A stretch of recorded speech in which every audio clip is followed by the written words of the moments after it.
Welcome to Cine Rift. Today I will show you a drama, adventure, sci-fi film from 2015 titled The Martian. Spoilers ahead. Watch out and take care. 4 astronauts collect rock samples from Mars outside of their ship. Their colleagues inside warn them that there is a storm coming, one much worse than they had previously thought. They are advised to come inside. The crew debates whether or not they should try to wait out the storm or take off. Most want to risk it and stay, but the commander uses her authority to settle the matter. They will be leaving. While getting ready to take off, some debris thrown around by the storm damages the ship, and they attempt to repair it. As they struggle to solve the problem and make it back inside, Mark, one of the crew, is hit by some debris and sent flying away from the rest. The debris damages his communication systems, and the rest of the team isn't able to get a hold of him. The storm gets progressively worse, and the crew inside warns that the ship won't be able to withstand the wind much longer, that they need to leave soon. The commander sends her crew back inside, but stays behind to try to look for Mark. She does her best, but is forced to come back inside if she wants to save the rest of her team. The crew mourns the loss of their friend as they depart from Mars. The director of NASA holds a press conference, letting the nation know that their mission to Mars was a success, that the team is on their way back home, but unfortunately, one of the astronauts died. Mark wakes up, still on Mars, half buried in the sand, his suit signaling all kinds of warnings about his oxygen levels and blood pressure. He stands up and finds that he's been impaled by some debris. He cuts the excess off, but leaves the metal rod in so that he can keep the air pressure stable inside his suit. He makes his way back to the base, goes inside, and surgically removes the debris from his abdomen and staples the wound back together.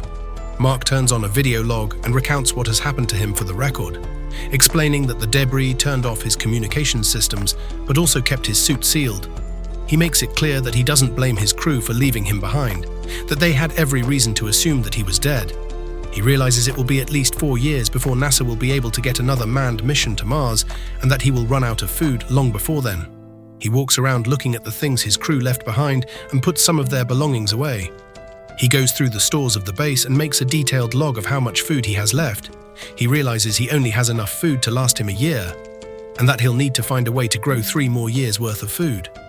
Luckily, Mark is a botanist, and he takes some potatoes the crew had brought with them to eat for Thanksgiving and decides to figure out a way to plant them. He gets to work cleaning off the solar panels, bringing loads of dirt inside and spreading it around, and he even goes through the crew's waste to make fertilizer. He tills the dirt inside and plants the potatoes.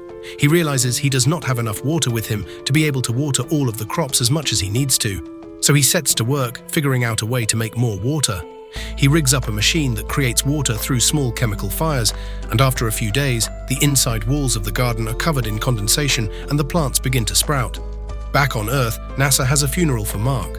Vincent talks to the director about returning to Mars and collecting the equipment Mark's crew abandoned, but the director shoots it down, saying that everything they do would have to be televised, and he doesn't want the public seeing Mark's body, that they have to wait. Vincent points out that Mark's body will never decompose on Mars, and that they could frame the mission to look like they were going back to Mars to recover Mark's body for his family. Mindy, a satellite supervisor, receives coordinates directing her attention to Mark's location, and she notices the movement at the base. She quickly places an emergency call to the director to notify him. They realize that this footage is proof that Mark is still alive, and they try to figure out what they're going to tell the public since they have to release this footage within 24 hours. They're worried that NASA will receive flack for abandoning one of their astronauts. They decide to hold a press conference to let the public know that they will do everything within their power to bring Mark back home alive. On Mars, Mark studies maps at the base and figures out where he needs to be in order to meet the next Mars mission in 4 years. It is about 3,200 kilometers away, and his rover only travels 35 kilometers at a time. Additionally, it will take around 50 days for him to get to the destination from the base. He sets to work making adjustments to the rover so that it will travel farther without having to be brought back to the base to be recharged. He's successful in doubling the battery life, but in order to achieve this, he has to turn the heating in the rover off. Because it's so cold, he won't be able to survive the trip without heat. So he decides to dig up some radioactive material to keep in the back to keep him warm. NASA holds another press conference, letting the public know that by tracking him on their satellites, they have figured out Mark's goal to meet the next Mars mission when they get there. They've expedited the estimated completion time to 9 months instead of 4 years in hopes of getting to Mark before anything bad happens to him. They decide not to tell Mark's crew that he's still alive because they don't want to distract them while they're still trying to make their way home. Mark harvests 400 potatoes from his garden, planting the smaller ones and setting aside the larger ones to eat later. He is able to locate the Pathfinder, a rover that was lost on Mars several years ago, and he uses it to communicate with NASA using the replica they have back on Earth. The only thing NASA is really able to do with it is move the camera around, but Mark sets up a communication system using hexadecimals so that he can ask more than just yes or no questions. NASA uses the Pathfinder to give Mark instructions on how to hack into the rover to communicate with NASA through the Pathfinder. Vincent tells Mark about their plan to rescue him, and Mark is relieved. Mark wants to know how his crew reacted when they found out he was still alive, but Vincent has to admit to him that his crew still doesn't know.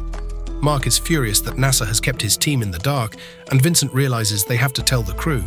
When Mark's crew goes to receive their mail, they get communications from NASA telling them that Mark is still alive and that they plan on trying to save him. Mark does the math, and with all of the food left over on the base, in addition to all of the potatoes he has grown, he has just enough food to last until NASA is able to send another ship to come get him, as long as nothing goes wrong. While Mark is tending to his garden, the entrance chamber explodes, injuring him and leaving his helmet cracked. He quickly seals it with duct tape to replenish his oxygen.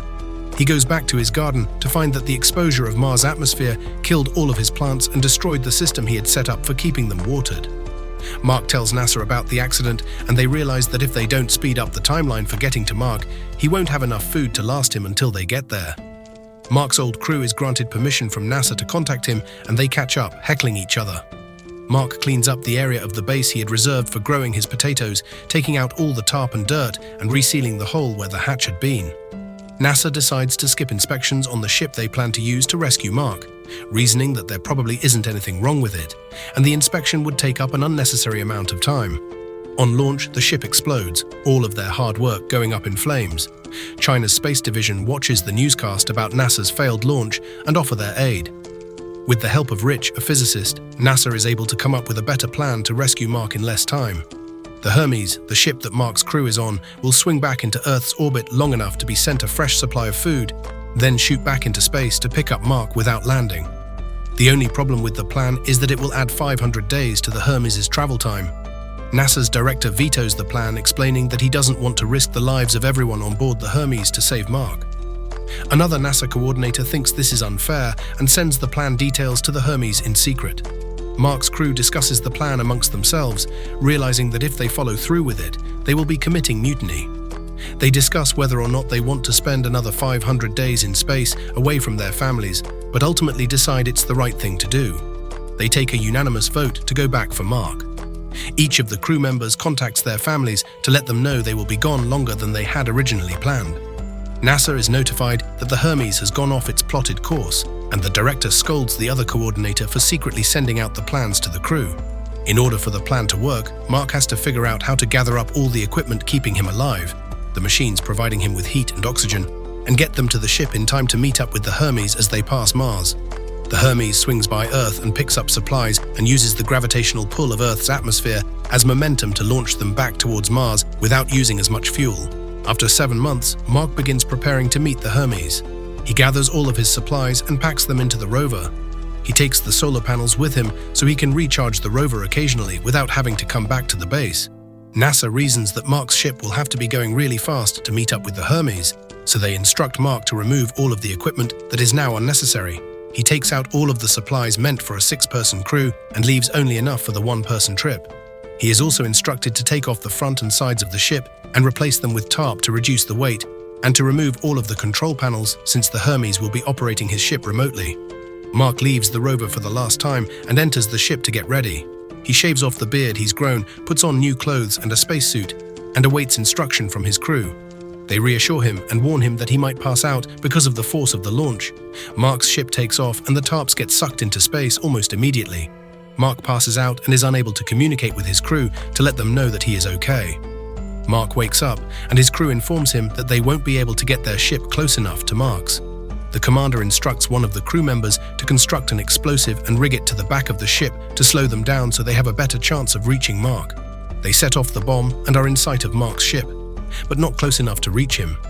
The commander puts on a spacesuit, straps herself into a chair on the outside of the ship, tethers it with a length of rope, and makes her way towards Mark.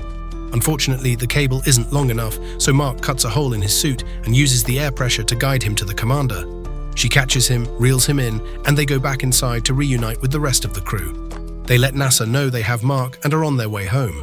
Back on Earth several years later, Mark is teaching NASA initiates about safety and preparedness in space. The Ares 4 launches, and the crew members of the Hermes watch the launch on the television with their loved ones. The end. Thank you for watching. Subscribe if you'd like to see more videos like this.